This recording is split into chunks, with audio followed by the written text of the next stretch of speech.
Nga unta mais mga katawhan. Ibigay kasi ang sister ko mais na hilaw, dala ng asawa niya galing sa Surala. Kaya niluto ko. At ito, luto na. Ayan, kinain na. Pamangkin ko ay tabitin. Wala.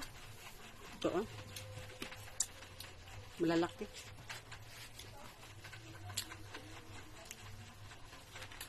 Saan kaya di magmais? Atag ni mama, dala sa ni Papa Jojo ni mo galing sa Surala. Daya ng sarali.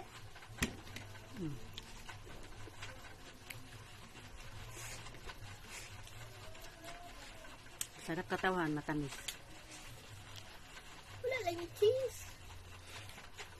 Kailangan ba talaga ng cheese? Para tamis. Tamis ano eh?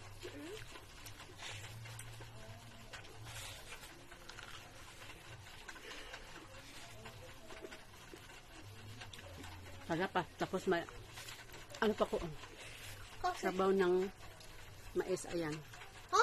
Madali na mainom? Tikman natin kung masarap. Medyo malat kasi nilagayan ko ng ano, asin, konti. Madali na mainom eh. Ang sabaw medyo maalat, pero yung ano, yung mais mismo ay matamis. Yan.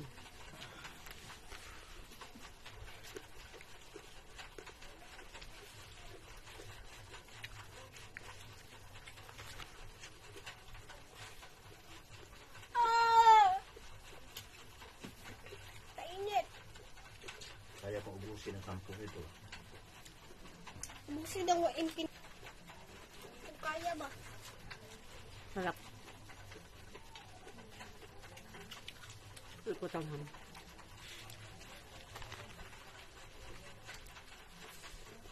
Dalawa maubos ko nito. Kasi malalaki oh. Sobrang laki. Mga isang kilo. Tingnan na. Sa kanya daw may paman, mayroon pa man doon sa baba eh. Dagan ko ba?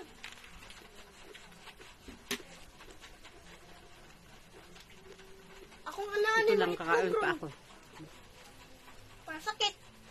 Kakain pa ako kaya ito lang po. Thanks for watching. Hanggang sa susunod. Bye bye bye. Love you all. Bye-bye. Yan na mga katawan. Naubos namin apat na buo. Dalawa kami. Nasarapan kasi. Pero parang halos di makaubos ng dalawa pero naubos talaga. Yan lang. Masarap kasi. Salamat po sa bayaw ko. Si Juju Lubiti. Dala niya galing sa Surala. Thank you bayaw. Sa susunod. Wow.